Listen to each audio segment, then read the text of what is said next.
Alongside the likes of Transformers, G.I. Joe and Thundercats, Voltron is remembered fondly by many of us who grew up watching Saturday morning cartoons back in the 80s.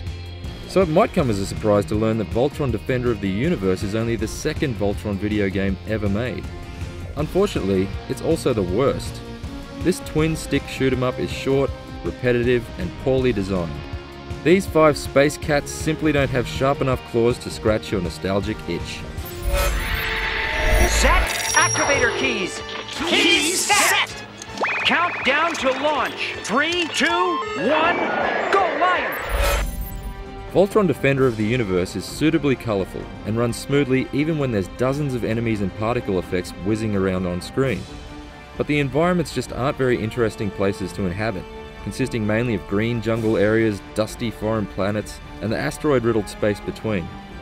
Each level is bookended by a clip from the original cartoon series, which will provide some feelings of nostalgia for fans, although the low resolution and choppy frame rate don't really hold up very well on a large screen TV. Given that the campaign is so short, it's a shame there's little in the way of unlockables or extra gameplay modes. Voltron is a surprisingly lean package overall.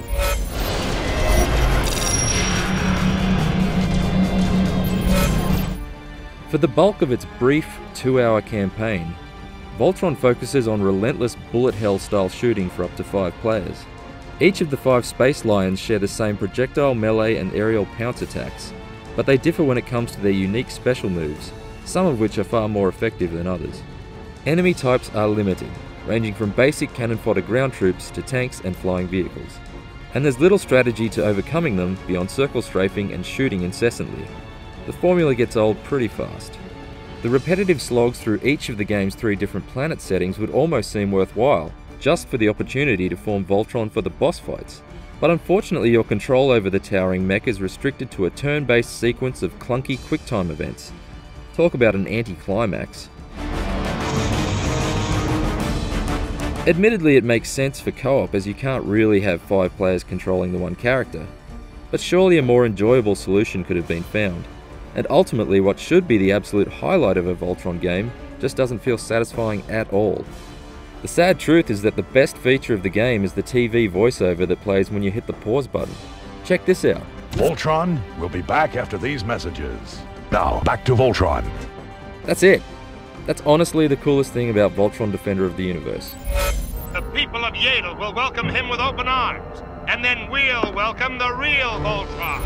Voltron Defender of the Universe may invoke some feelings of nostalgia for those of us who grew up in the 80s, but that's mainly thanks to the clips from the original cartoon, which you can probably watch for free on YouTube.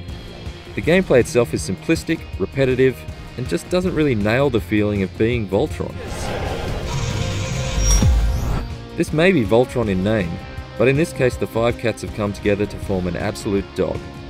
For more on Voltron Defender of the Universe, check out IGN.com.